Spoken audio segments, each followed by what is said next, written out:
Black CEO mocked by Mogul's wife at tower opening minutes later, she took back the $9.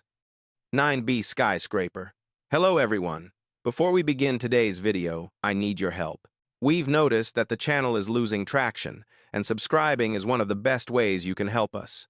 It's quick, free, and allows us to continue bringing you great content. Your support means everything. Let's keep this channel growing collectively. Where are you watching from? Drop your city or country in the comments below. Thank you very much. Now, let's get back to the story. This is NT for Farm Girls. The words detonated through the glass and steel exhibition hall with the sharpness of breaking ice. They didn't just echo, they sliced, clean and merciless, through the low hum of polite elite chatter. Heads whipped around. Champagne flutes paused midair. And in the very center of the room, beneath a halo of cool white spotlights, a scene unfolded that would be replayed across 1,000 screens before midnight. A woman in a red gala, dress jaw tight, eyes blazing with self-appointed authority, stood jabbing her finger toward another woman across the display table. Her posture screamed entitlement. Her diamonds flashed like warning lights. She didn't lower her voice. She wanted the entire room to hear it. Opposite her, Naomi Ellis stood in an amber-orange gown, posture poised, expression disciplined into something dangerously calm. She didn't flinch, didn't step back, didn't even blink. The model of the $9.9 billion tower, a silvered monolith rising from a mirrored base, stood between them like an accidental referee. Guests in tuxedos shifted uneasily, forming a silent crescent around the confrontation. Some smirked. Some winced. Some lifted their phones with the furtive excitement of people who loved a scandal more than a story. But one thing was clear. An accusation had been launched at the wrong target, and the air trembled with the weight of what was about to follow. The woman in red sneered, her voice dripping with theatrical disgust. "You must have wandered into the wrong section," she hissed. "This is the VIP floor. Investors, executives, people who actually belong here." A few guests chuckled under their breath, quick, nervous little sounds meant to signal allegiance to power. Someone whispered, "Is she serious?" Another murmured, "She's always like this." But no one intervened. Naomi simply rested one hand lightly on her clutch, the gesture elegant, almost ceremonial. Her gaze didn't waver from the woman trying to strip her dignity layer by layer. She stood as though she owned the very oxygen in the room, and graciously allowed the rest of them to breathe it. The woman in red leaned closer, voice dropping, sharper and more venomous. "You thought this was some kind of public tour? People like you don't get access to billion-dollar properties. Not this one. Not ever." A ripple moved through the crowd. Amusement, disbelief, curiosity, all tangled together. They watched Naomi the way people watch a fuse burning toward a hidden charge. And then came the moment that shifted the room's axis. Before Naomi could respond, before a single breath could bridge the space between insult and consequence, the narrator's voice slides in, steady, cinematic, precise. "Before we continue, where are you watching from? Drop your city or country in the comments below. And if you believe in dignity and justice, hit like and subscribe. These stories spark change, and we're glad you're here." Now, back to Naomi. The lights glinted off the chrome-plated tower model, painting Naomi's reflection in fractured shards across its surface. The woman in red mistook Naomi's silence for defeat. She smiled, slow, triumphant, cruel. "I mean, honestly," she continued, voice rising again. "Look at you. This event is for major players, visionaries, people with actual influence, not whatever you are." Her husband, one of the city's most notorious real estate moguls, stood behind her, hands clasped, face stiff with the arrogance of someone who'd never been told the word no. He didn't stop her. He didn't blink. In his mind, this was natural order. His wife policing spaces she believed belonged to her family by birthright. Naomi finally inhaled, slow and deliberate. The sound was soft, nearly imperceptible, but the room heard it anyway. It drew every gaze to her like gravity tightening its pull. Her eyes rose to meet the woman's scorn, and something ancient, disciplined, and immeasurably powerful flickered behind them, something the guests couldn't name but instinctively feared. She looked down at the tower model, the $9.9 billion crown jewel of the Mogul's empire. The project that was supposed to save his sinking conglomerate. The structure that, rumor had it, had drained their liquidity to the bone. Naomi traced its silhouette with her gaze, slow, reverent, knowing. Then, soft as silk sliding through fingers, she spoke her first words of the night. "You're right about one thing," she said. "This place isn't for everyone." Confusion flickered across the woman's face. "Excuse me?" Naomi stepped closer to the model, her reflection merging perfectly with the mirrored base, a queen aligning with her throne. "I belong here," she said. "Far more than you realize." A few guests stiffened. One man lowered his phone, suddenly unsure if he wanted to be caught capturing what felt like the beginning of a seismic shift. Naomi reached into her clutch, her movement effortless, unhurried. Her thumb brushed a fingerprint-locked screen that glowed faint blue, painting her face in cool light. The woman in red scoffed. "Oh, please. What, you're going to show me a guest pass?" Naomi lifted her eyes, steady as steel meeting flame.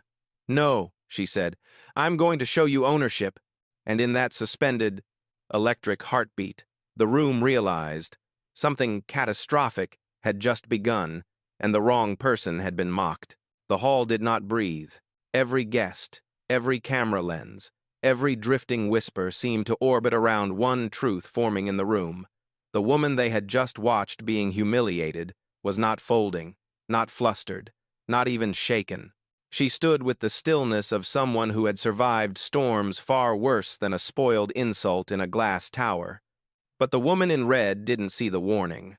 Privilege rarely recognized the moment before impact. She tossed her hair back and let out a brittle laugh that cracked like cheap crystal. "Look at you," she said loudly, making sure the surrounding donors, executives, and socialites could all hear, "trying so hard to act like you belong in a room built for power." Her hand swept dramatically toward the towering steel model between them, the centerpiece of the evening's unveiling. "This building is the future of this city, a symbol of legacy. You think people like you get within 10 feet of it?" Gasps rippled. A few guests exchanged uneasy glances, some embarrassed, some entertained, none brave enough to intervene. But Naomi wasn't watching the crowd. Her eyes were fixed on the woman in red with an expression that wasn't anger, but arithmetic. She was calculating the cost of the insult, not to her pride, but to the people who had dared to throw it. Behind her, a man in a navy tuxedo pushed his way forward. The mogul. The husband. The owner, in name of the soon-to-open tower. His smile was forced, strained at the edges. "Darling," he murmured through clenched teeth, "let's not make a scene. Cameras are everywhere." His wife scoffed. "They should be. Someone needs to keep the standards high." Her glare flicked to Naomi again, as if she were dust that needed sweeping. The mogul turned to Naomi with a thin diplomatic smile, slick, apologetic in tone but empty in intent. "I'm sure there's been a misunderstanding. The event staff can help you find the general viewing floor." Several guests nodded as though the issue had been neatly packaged and resolved. Naomi didn't move. Instead, her phone buzzed softly in her hand. She looked down at the screen for just a breath. A single message. A single confirmation. "Rachel, review packet delivered. All assets verified." A quiet shift settled behind Naomi's eyes, the kind that changes a room long before anyone realizes the temperature has dropped. She lifted her gaze back to the mogul, her voice low civil, but carved with precision. "Tell me," she said, "what exactly do you think this tower represents?" The mogul blinked, thrown off. "Innovation," he said cautiously. "Economic revival, heritage, strength." Naomi nodded slowly, almost thoughtfully, as though evaluating the words like a jeweler inspects a stone's flaws. "And ownership?" she asked. "What does that represent to you?" The woman in red laughed, sharp and dismissive. "You wouldn't know anything about that." But Naomi wasn't looking at her anymore. She stepped closer to the model, her reflection aligning perfectly with the base again, as though the building itself recognized her. "The thing about legacy," she said softly, "is that it doesn't always belong to the ones who shout the loudest. Something in her tone, quiet, factual, absolute, made the crowd lean in. The mogul felt it too. His composure flickered. "What are you implying?" Naomi didn't answer immediately. Instead, she ran a single fingertip along the mirrored edge of the model's foundation. The gesture delicate yet deliberate. "Implications," she said, "require uncertainty." She lifted her eyes, calm, precise, devastating. "And I don't deal in uncertainty." A rustle moved through the spectators, heads tilted, brows furrowed. The sense that something enormous was being hinted at, something much larger than a social slight, began crawling across the room. The woman in red folded her arms, trying to reclaim dominance she no longer fully possessed. "You're awfully confident for someone who wasn't even invited." Naomi finally turned to face her fully. "The problem," she said quietly, "isn't that I wasn't invited. A beat. It's that you don't know who does the inviting." The woman in red froze.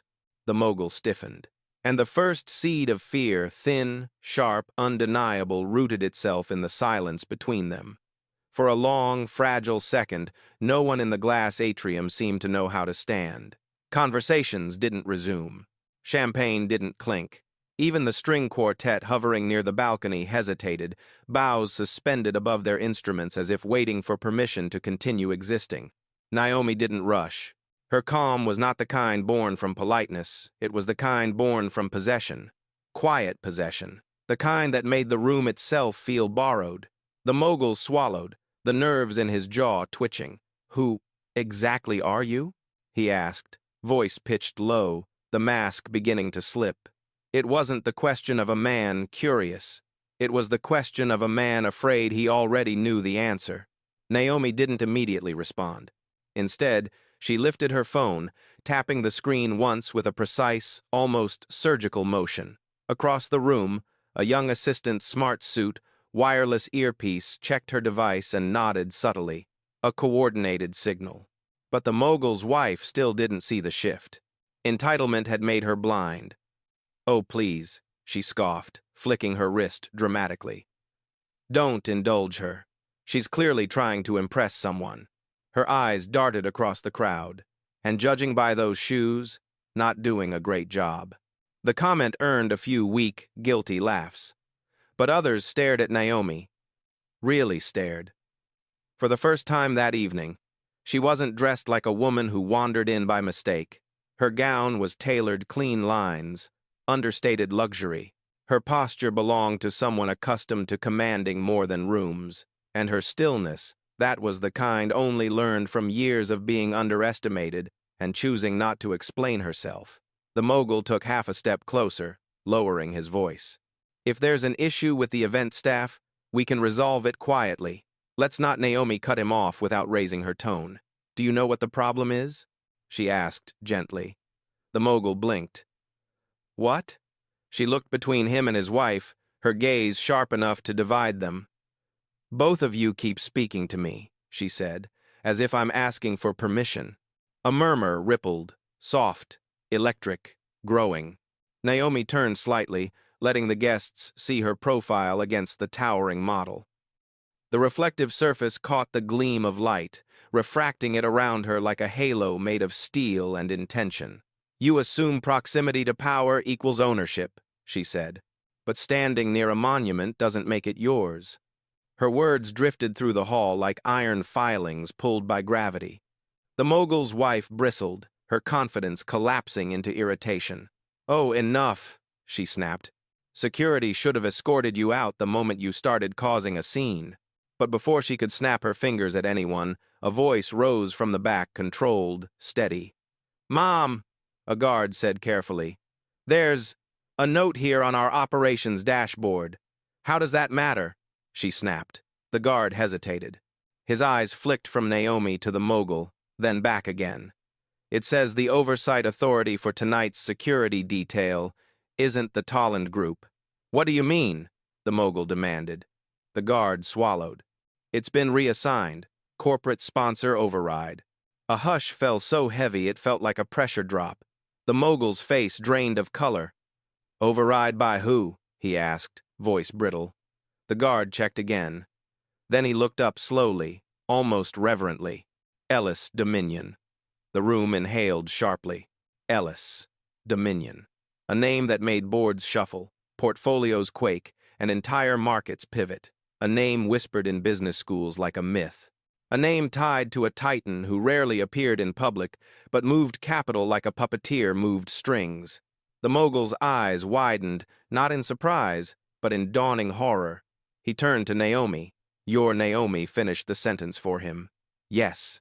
She stepped beside the model of the 9B tower, her tower, and rested her hand atop the mirrored foundation.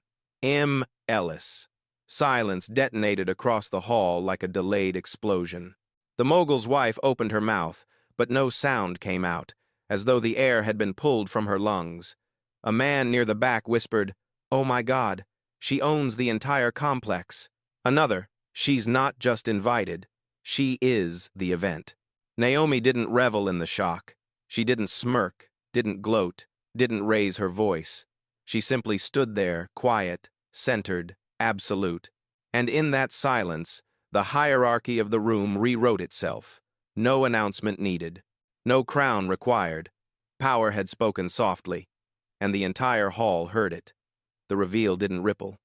It hit, like a dropped elevator cable snapping against the steel spine of the tower model. The truth shuddered through the atrium, fast, violent, unstoppable. Conversations fractured. Gasps stung the air. A few guests stepped back as though Naomi's presence rewrote the geometry of the room. Naomi Ellis, the shadow behind Ellis Dominion, the woman whose private signature could reroute the entire skyline. And she had been standing here, in plain sight, treated like an intruder in her own house. The mogul staggered a half-step forward, his voice a strained whisper. "Miss Ellis, if there had been an indication, any notice, there was," Naomi said quietly. "The contract your firm received 6 months ago, the one stating that the primary equity holder required anonymity. You agreed to those terms." Eagerly. A murmur rippled across the room.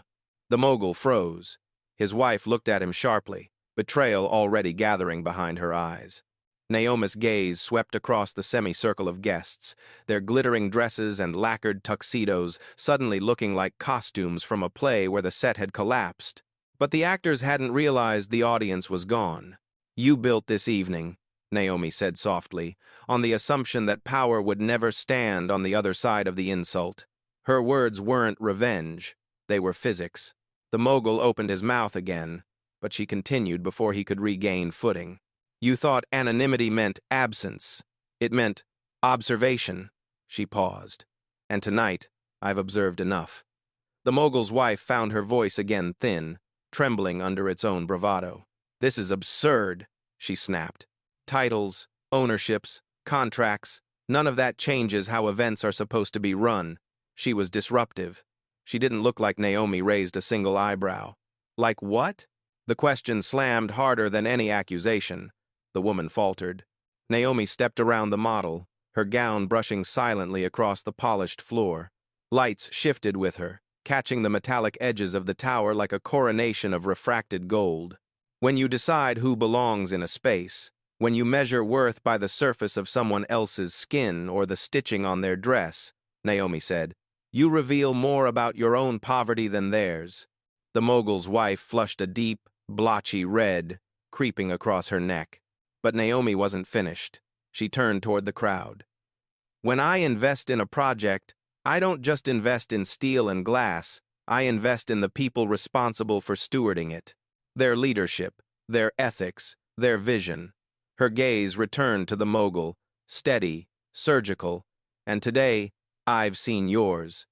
A tremor of dread passed through the room. Everyone understood what that meant. This wasn't embarrassment. This was assessment. Naomi lifted her phone. A subtle fear seized the mogul. "Miss Ellis, wait, please. Let's speak privately. Whatever you're planning, we can resolve." She shook her head. "Privately is where misunderstandings are forgiven," she said. "Publicly is where consequences are seen." The mogul's wife snapped. "You can't do anything. Not here, not now." Naomi pressed one button.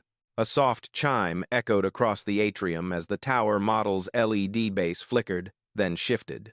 The screens behind the presenting stage lit up simultaneously, silver text cutting across black. Ellis Dominion Control Update in Progress Asset Oversight Transfer. Active gasps erupted. The mogul reeled. His wife staggered back a step, grabbing the edge of the display table. "What is this?" she cried. Naomi answered without raising her voice. "A review of every decision made under your stewardship. Every expenditure, every contract, every personnel appointment, every public incident." Her eyes locked on the woman in red. "Starting with this one." A photographer's shutter snapped somewhere in the crowd, loud, intrusive, final. Not the shot of a glamorous event, the shot of a dynasty slipping.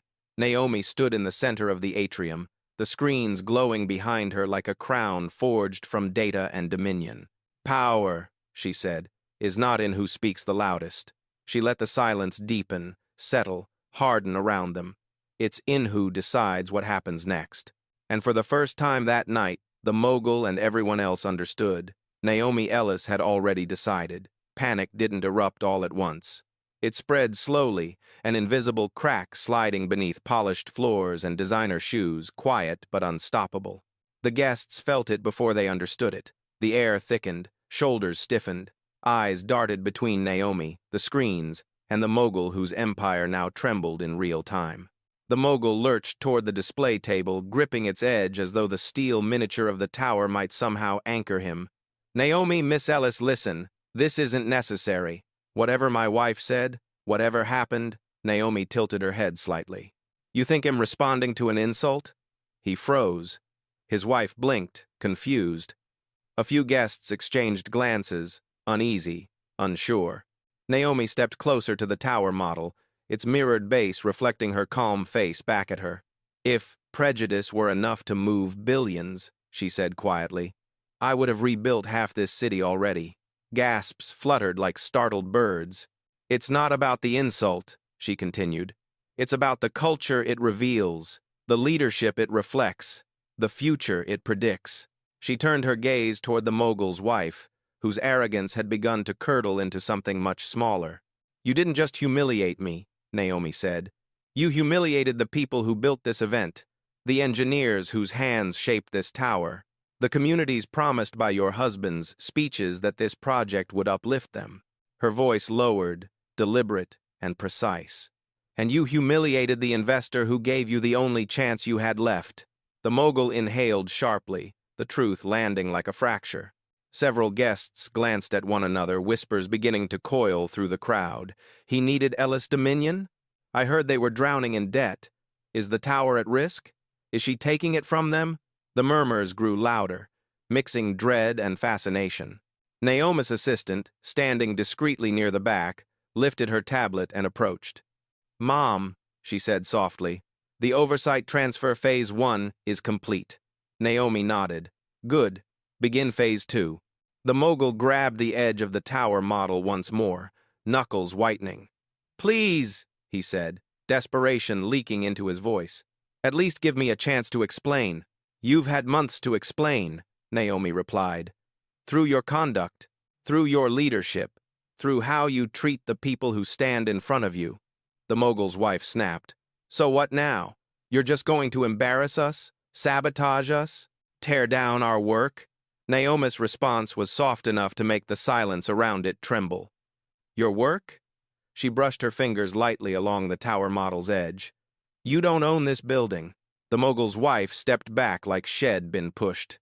Naomi lifted her phone again. Another chime echoed through the hall. The screens behind her shifted once more. PHASE 2 initiated project funding. Frozen current status. Under review.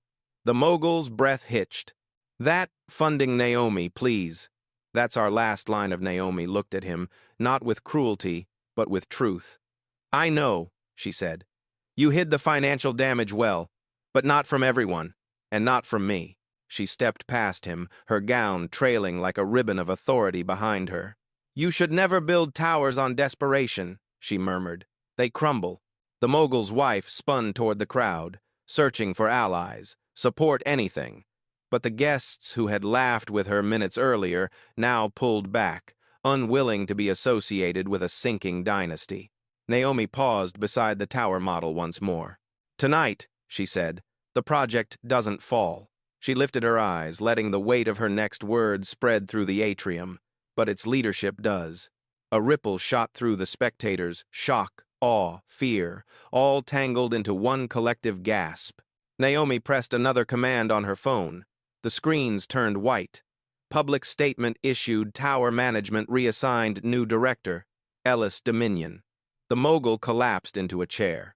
His wife stood frozen, mouth open but voiceless, as though the room had stolen her ability to exist. Naomi stepped forward, her voice low and final. "You don't lose empires in a day," she said. "You lose them in the moments you forget that power begins with how you treat people." And with that, she let the silence reclaim the room, heavy, judgmental, absolute. The atrium had become a gravity well. Guests hovered at its edges, afraid to move, afraid to speak, afraid to align themselves with the wrong side of history. The tower model still glowed under the spotlights, but now it looked less like a symbol of triumph and more like a monument marking the exact moment an empire cracked. Naomi stood in the center of it all, strangely calm like an eye of a storm that chose where the wind would fall. The mogul rubbed his face with trembling hands. He looked smaller now. Not physically, his stature hadn't changed, but the illusion that had wrapped him like armor was dissolving drip by drip. His wife, still rigid with disbelief, finally found her voice. "You can't just take control of a project this size," she said, voice wobbling between outrage and panic. "We have contracts. We have a board." Naomi turned her head slightly, and the rest of the woman's words collapsed into silence. "You had a board," Naomi said. "Had." Her assistant stepped forward again, tablet glowing. "Miss Ellis, the board vote has gone through." "Unanimous." The mogul let out a sharp gasp.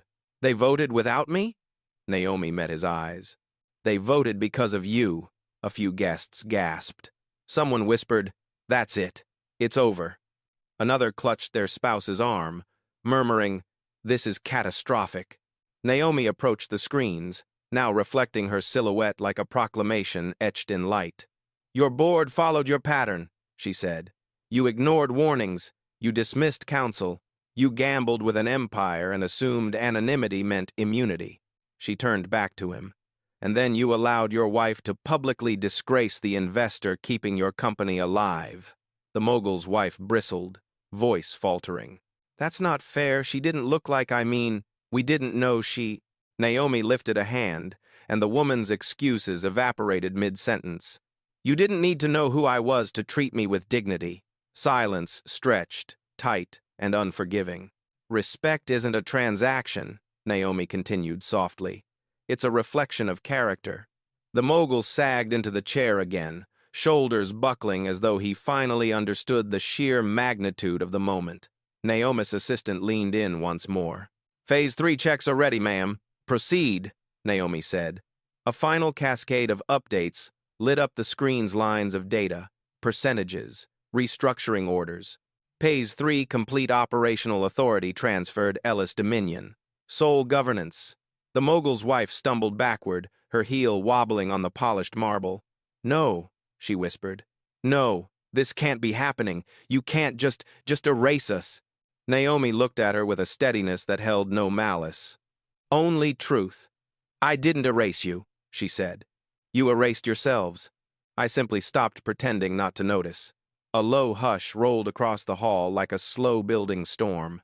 Naomi walked toward the tower model, and with every step, the room shifted further toward her orbit. "You framed this building as your legacy," she said. "But legacy isn't measured in square footage or skyline height." She rested her hand atop the mirrored model once more. "Legacy is measured in impact, in stewardship, in integrity." Her gaze swept across the guests. Some looked ashamed, some awestruck, some newly aware of the cost of silence. "And tonight," she said, voice firm but controlled, "this project receives new leadership with those values, at the foundation, not ego." The mogul lifted his face, hollow. "What happens to us now?" he asked. Naomi paused, considering him for the first time. "Your future," she said carefully, "depends on what you learn from this moment. and whether you ever repeat it." The mogul looked down, trembling. Naomi straightened her shoulders, commanding the room without raising her tone. "This tower will rise," she said, "but not under hands that belittle others." The words landed with the weight of a final verdict. Around her, the atrium breathed again, but it was a different breath. One shaped by fear, respect, and a dawning understanding. Power had not changed hands. It had simply revealed where it had always belonged. The atrium's silence no longer felt like shock. It felt like judgment. Every guest stood suspended in a strange, trembling awareness, an understanding that they had witnessed not just the fall of a dynasty, but the moment a new axis of power claimed the room. Phones lowered. Conversations died. No one dared take a casual sip of champagne. The glass walls of the tower's unveiling reflected a truth too heavy to ignore. They had sided with arrogance until dignity walked in and reclaimed her throne. Naomi turned from the screens and walked toward the front of the hall. Her heels clicked softly against the marble, measured, elegant, unhurried. With each step, people instinctively stepped back to create space, not because she demanded it, but because authority radiated off her in quiet, undeniable waves. Her assistant shadowed her with the tablet held at her side, alert, composed, and unmistakably proud. Near the back of the room, guests whispered in fragments, "Is she really the owner? She just took control." Seamlessly. No, she didn't take it. She always had it. Imagine humiliating someone and realizing they built the floor you're standing on. The words spread like a tide of awakening, soft, then swelling. The mogul's wife clutched her shawl, jaw trembling with a mixture of anger and something far less comfortable. Recognition. Recognition that the world she had curated of selective kindness, curated cruelty, and unchallenged privilege was slipping through her fingers like sand. Her husband finally stood again, not tall, not confident. He looked like a man who had just watched years of carefully crafted illusion dissolve in a single night. He approached Naomi cautiously, almost reverently. "Miss Ellis," his voice cracked. "There has to be something, some part of this where we can compromise." Naomi stopped walking. The crowd froze with her. She turned, her expression soft but immovable. "Compromise," she repeated. "That requires two sides negotiating in good faith." His throat bobbed. "We can do that. I can do that." "Can you?" she asked. "When minutes ago you watched your wife publicly degrade someone you believed beneath her? When you smiled through it? When you believed the value of a human being was measured by your perception, not their reality?" The mogul had no answer. Naomi stepped closer, not confrontational, simply present. "You've run your company as though the world owes you its respect," she said. "But leadership isn't inherited, it's demonstrated, proven." Her gaze sharpened slightly. "And tonight, you proved nothing." Gasps fluttered at the edges of the room. The mogul's wife finally snapped, "You're enjoying this. Don't pretend you're not. You're punishing us because I said something you didn't like." Naomi's expression didn't change, not a twitch. "This isn't punishment," she said. "This is accountability." Her assistant glanced at the readings on the tablet, then whispered, "Media outlets are beginning to pick up the transfer notice, ma'am. It's trending." Naomi nodded once, the slightest gesture of acknowledgement, but her attention remained fixed on the couple before her. "You said I didn't belong here," she reminded the wife, her voice calm, as if simply stating a fact. "You said this place is for people of influence." She let that sit, let it breathe, let the weight of it settle. "But influence isn't something you wield to diminish others," she continued. "It's something you use to elevate, to build, to create spaces where people are seen, not ranked." Around them, the guests who'd laughed earlier now lowered their eyes. Some shifted awkwardly, uncomfortable with the memory of their own complicity. Naomi turned to the larger crowd. "This event was meant to celebrate the beginning of a new chapter for this city," she said. "A tower meant to represent innovation, progress, and community." She gestured to the model beside her. "But innovation can't rise on the foundation of arrogance. Progress can't be led by people who believe empathy is optional. And community," her eyes flicked to the wife, "cannot be built by those who treat others like they're ornamental." A hush rippled outward. The mogul's wife's lips trembled. So that's it? You destroy us? Just like that? Naomi inhaled once, calm and centered. I didn't destroy you, she said gently. Your behavior did. I simply refused to co-sign it. The room exhaled collectively, slow, heavy, transformed. Naomi looked up at the model once more, its metallic pinnacle reflecting the light like a promise waiting to be fulfilled. This tower will not rise as a monument to those who belittle others, she said. It will rise as a testament to those who build with integrity. Her gaze swept across every face in the atrium, and that begins tonight. Every guest felt it the shift. A recalibration not just of ownership, but of values. A new hierarchy had settled in the room, and Naomi Ellis now stood at the very top of it. The atrium slowly awakened into motion, but nothing felt the same. Conversations resumed in fragile murmurs, careful and hushed, as though the very walls were listening. The media screens along the balcony refreshed again, now displaying Naomi's name beside the tower's crest. The announcement confirmed across every major network. Guests straightened their posture when she passed, some bowing their heads slightly, others stepping aside with quiet respect. Influence had shifted, not with noise, but with absolute clarity. Naomi's assistant approached. Mom, the community reinvestment proposal is ready for release. Naomi nodded. Send it. Within seconds, every screen in the hall updated. New initiative Ellis Community Foundation. A portion of the tower's first-year revenue will fund housing, scholarships, and workforce programs. A final, stunned stillness rippled through the crowd, this time not from fear, but awe. The mogul's wife stared at the announcement, lips parting in disbelief. You're giving it away? She whispered. Naomi didn't look at her. I'm giving it purpose, she said softly. And with that, the narrative of the night shifted from downfall to reconstruction. Part 9 to 200 tokens. The crowd parted as Naomi walked toward the exit, not with fear this time, but something deeper recognition. She had not raised her voice, had not demanded obedience, had not humiliated anyone in return.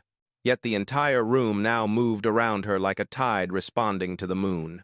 Outside, the city lights rose to meet her, the unfinished tower reflecting in the glass like a promise finally placed in the right hands. Her assistant stepped beside her. It's done. The project is yours, fully and publicly. Naomi looked back through the atrium windows. Inside, the mogul sat slumped in a chair, his wife staring at the screens that no longer bore their name. The guests who once orbited them had shifted effortlessly, almost instinctively, toward a new center of gravity. Power isn't about being loud, Naomi murmured. It's about being rooted. The assistant nodded, and tonight, they saw that. Naomi turned toward the waiting car, the city humming softly around her. Good, she said. Let the tower rise on something real. And with that, she stepped into the night, leaving behind a room forever rewritten.